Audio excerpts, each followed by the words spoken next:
Hello viewers, welcome to Newsweek South Asia, a program that talks about breeding of terrorism and its impact on South Asian nations. Let's begin with the headlines first. 3 killed as suicide bomb blast hits Pakistan police vehicle. UN experts say Taliban's treatment may constitute to a crime against humanity. And corruption runs amok among Pakistani army generals. A suicide bomb blast struck a police vehicle in the southwestern Pakistani city of Quetta, killing at least 1 police officer and 2 civilians and wounding dozens. The Tehreek-e-Taliban Pakistan armed group, also known as the Pakistani Taliban, claimed responsibility for the attack 2 days after announcing an end to ceasefire agreed with the government in June. A report. A suicide bomb blast struck a police vehicle in the southwestern Pakistani city of Quetta, killing at least 3 people and wounding dozens. The Tehreek-e-Taliban Pakistan armed group, also known as the Pakistani Taliban, claimed responsibility for the attack 2 days after announcing an end to a ceasefire agreed with the government in June. TTP said it launched the attack in Balochistan to avenge the killing of their former spokesperson Abdul Wali, who was known as Omar Khalid Khorasani. He was killed in a bombing in Afghanistan's Paktika province in August. हमारा mission है कि हम polio को एक मुकम्मल security provide करें, तो उस सिलसिले में ही जो है ये डिप्लॉयमेंट के लिए हर टीम के साथ जो डिप्लॉयमेंट है हमारी, उसके लिए इस नफरी को जो है वो हम मूव कर रहे थे, तो ये जो अनफॉर्चुनेट इंसिडेंट हुआ है.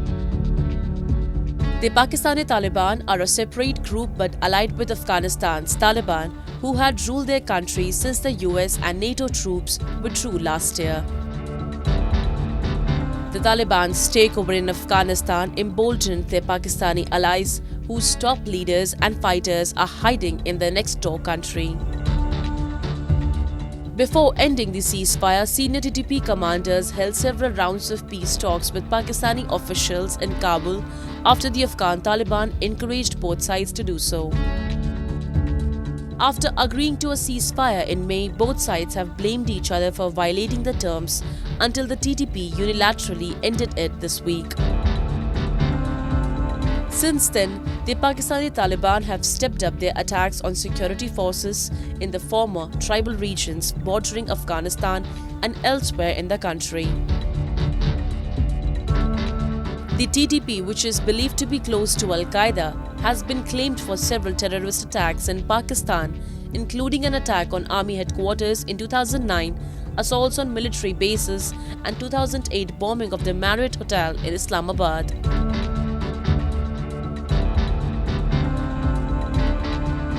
ऐसे में जनरल फैज हमीद ने जाते हुए टीटीपी को एक्टिवेट कर दिया है. तो कल क्वेटा में बम धमाका हुआ. इनिशियल रिपोर्ट तो 2 मरने की थी, 24 जख्मी की थी, लेकिन सुना है कि 2 दर्जन के करीब मरे हैं लोग. एक मदरसे में धमाका हुआ है. तो टीटीपी ने अब धमाके शुरू करने हैं. According to a report by Early Warning Project, a research organization that identifies countries at risk, Pakistan tops the list of countries at the highest risk of experiencing new mass killings. The report cites violence by a local offshoot of the Taliban as one of the main challenges for the nation already facing political and economic crisis. Threats of attacks by the Islamic State and the country's blasphemy laws, which have resulted in episodes of mob violence against minorities, were other factors for Pakistan's high-risk ranking.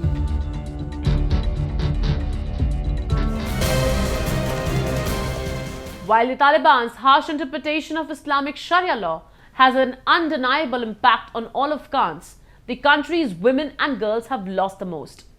UN experts have said that the Taliban's treatment of Afghan women and girls, including the exclusion from parks and gyms as well as schools and universities, may amount to a crime against humanity.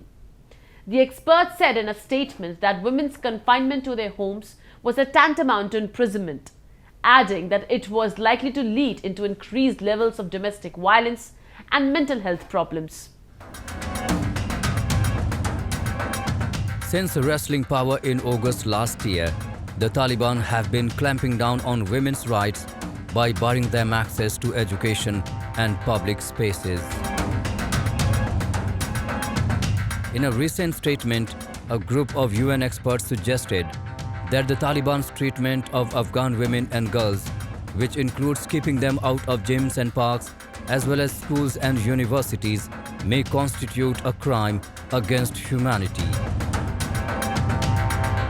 According to the UN Special Rapporteurs, women's rights activists have been increasingly targeted, beaten, and detained in recent months, citing activist Zarifa Yacobi as an example, who is still incarcerated in an unknown location.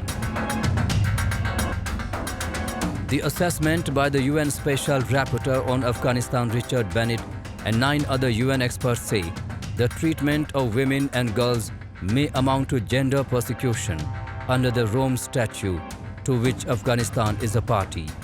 The experts urge the international community to investigate and prosecute perpetrators of gender-based violence in relevant international and extraterritorial jurisdictions, while simultaneously working to restore women's rights in Afghanistan. First of all is the huge regression in the rights of women and girls. The reversal is probably unprecedented in history. It's in a way even greater than in '96 because of the gains that had been made over 20 years after the formation of the Republic in 2001. It's a huge setback. Afghanistan is the only country in the world where girls are banned from going to high schools and effectively banned from political participation. Today they have imposed a primitive government with harsh rules, erasing centuries of female progress. The hardliners have denied millions of women the right to an education, fired tens of thousands of women from government jobs, and outlawed their businesses and various forms of activism. A recent analysis by the UN Children's Fund found that prohibiting girls from attending high school also has a financial cost, costing the nation 2.5% of its annual GDP. According to UNICEF, if the 3 million girls in the current cohort finished secondary school and entered the workforce, the Afghan economy would grow by at least $5.4 billion. Not only have they been barred from going to schools and universities, they have also now been restricted from entering capital's public and fun fairs.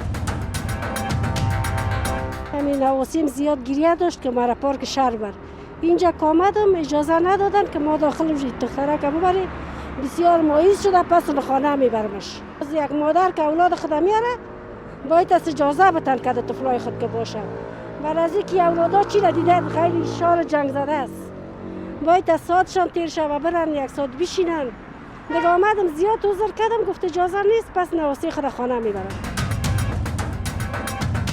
Despite initial public commitments to uphold the rights of women and girls, the Taliban, which seized power last August, has introduced policies of systematic discrimination that violate their rights. Western governments have said the Taliban needs to reverse its course on women's rights, including their U-turn on signals they would open girls' high schools for any path towards formal recognition of the Taliban government. A century ago, the women in Afghanistan were free. They enjoyed the right to education, right to political participation, and the right to movement. However, today's Afghan women no longer even have the right to life.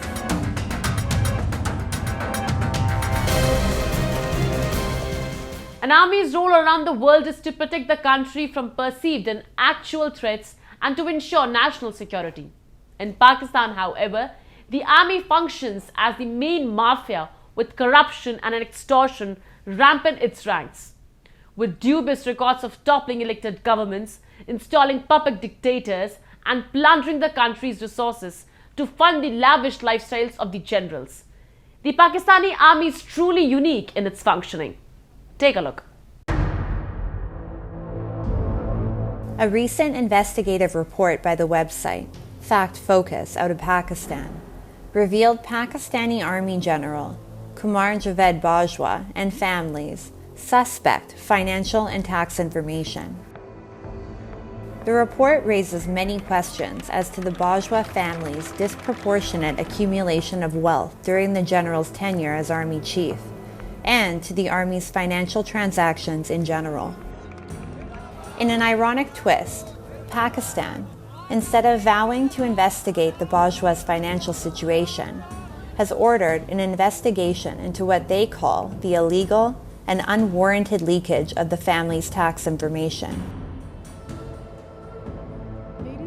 Lieutenant General Asim Munir is slated to replace General Bajwa and become Pakistan's 11th Army Chief since the nation's birth in 1947. His appointment to what many say is Pakistan's top job has come after months of speculation and controversies. General Munir is said to be close to General Bajwa, the latter having appointed him to lead Army intelligence and then promoted him to head the country's spy agency, the Inter-Services Intelligence, the ISI. It is expected that loyalist Munir will continue to promote Bajwa's agenda long after his retirement. Pakistani journalist Ahmad Noorani's report in Fact Focus revealed that in a matter of a few years after Bajwa became the Army Chief, his family's wealth increased astronomically despite having no previous business experience.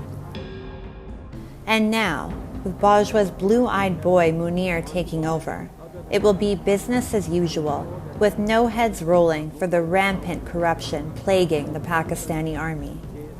Financial mishandling, corruption, and influence peddling by generals for personal gain has been the subject of several scandals in Pakistan. At the beginning of this year, data leaked from Credit Suisse, an investment banking firm registered in Switzerland, revealed information about 600 accounts linked to 1,400 Pakistani citizens.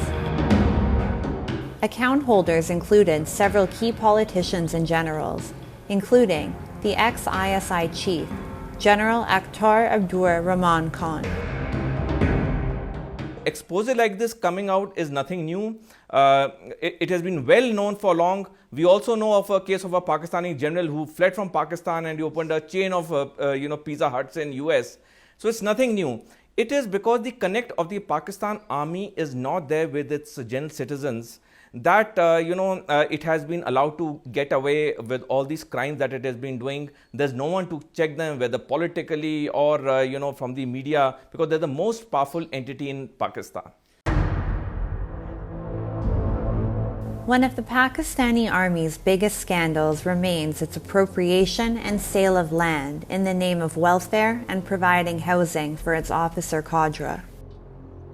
On August 27, 2016, an article titled "Lust for Land" was published in the Pakistani newspaper Dawn. In the article, Pakistani freelance columnist and former civil servant Irfan Hussain exposed the reality of multiplying defense societies and the Pakistani army's insatiable hunger for land. Several other reports from Pakistan have claimed that the Pakistani army is using government land to fulfill commercial interests. The army has built shopping malls, cinema halls, and marriage halls on government land. The military appears to have interests in many land and commercial entities, ranging from petrol pumps to huge industrial plants. Money earned by rentals of these properties is being given to the families of army officers. In Pakistan, many petitions have also been filed over the failure to implement laws to protect lands from the military mafia.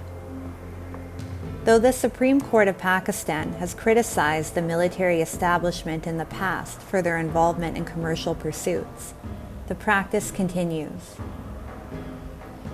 While Pakistan has descended into a deep economic crisis, military officers have been given taxpayer-funded land allocations worth millions. Well, the fact that today Pakistan is on the brink of, being declared a bankrupt nation, they have just no money with them. We have seen the recent floods which came in which 1/3 of Pakistan was underwater. Now, at that time also, the Pakistan army got a raise of 9% in the salaries. Can you imagine? Pakistan recently ranked 140th out of 180 countries on the Corruption Perception Index 2021 by Transparency International, dropping 16 spots from the previous year. In Pakistan, corruption is so ingrained within the military that it seems unlikely that the appointment of a new general or even of new political leadership will be able to change the functioning of the country's most powerful institution. As Pakistan descends deeper into economic and political instability, the Army's top leaders continue to enjoy an enrichment of power and finances.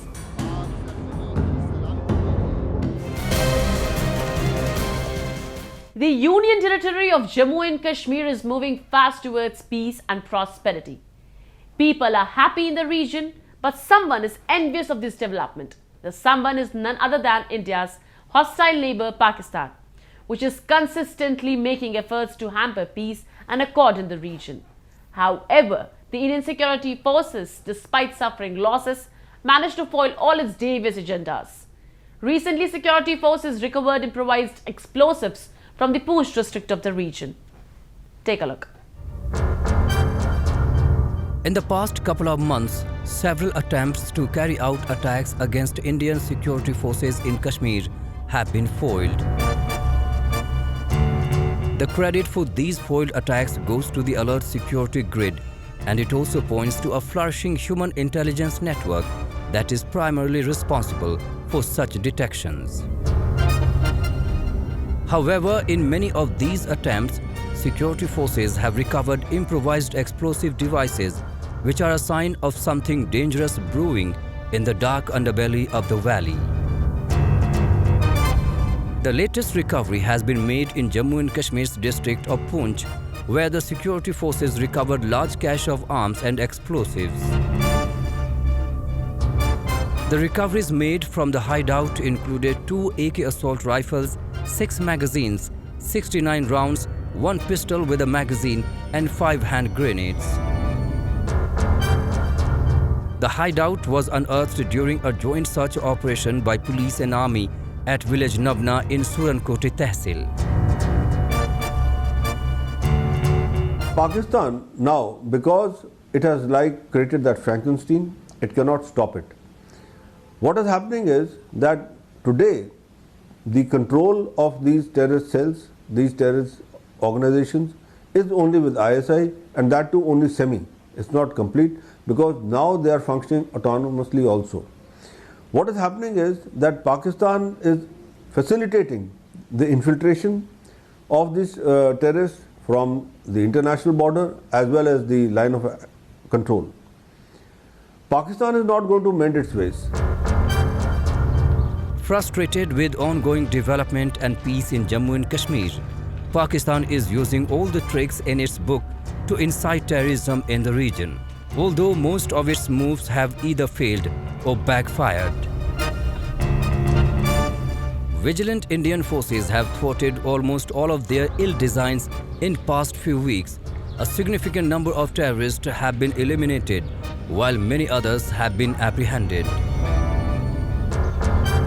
According to Jammu and Kashmir's police report, 3 districts in Kashmir, Bandipora, Kupwara and Gandarbal have 0 active local terrorists currently, while prominent terror outfits Lashkar-e-Taiba and Jaish-e-Mohammed have gone headless after security forces neutralized their operatives and commanders in multiple operations and encounters.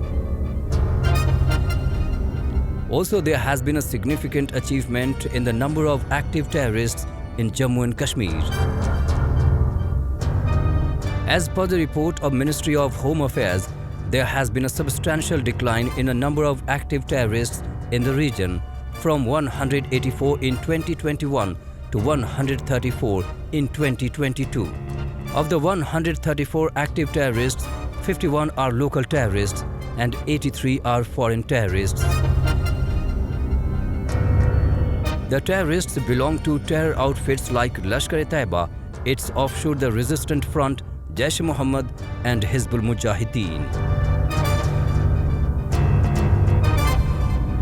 Time period has shown that Indian security forces have now broken the back of all militancy that was in Pakistan, that was sponsored by Pakistan in Kashmir Valley, and we have seen that since 90, when Operation Topak was launched by General Ziaul Haq and then it carried on, the peak was reached somewhere between 90 and 97, 98, and after that there has been a steady decline. But ever since Operation All Out was launched by the armed forces and the security forces over there, we have seen daily count of 2 to 3 terrorists, and those terrorists who were supposed to be the leaders.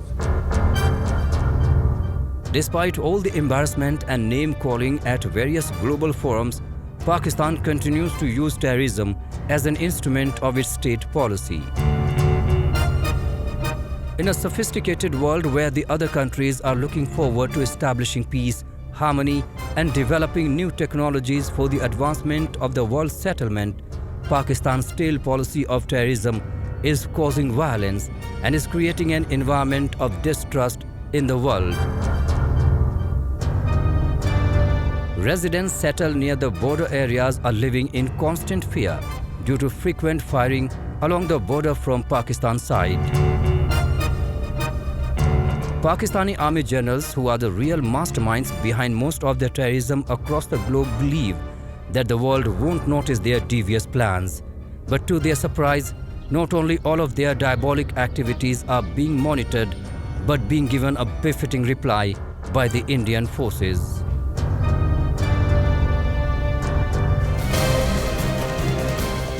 And with that, we come to the end of this edition of Newsweek South Asia. We'll be back next week with more news, views and analysis from the subcontinent. Meanwhile, do keep writing to us at nwsa@nin.com. This is Shivangi Mishra signing off on the behalf of the entire production team of Newsweek South Asia. Goodbye and take care.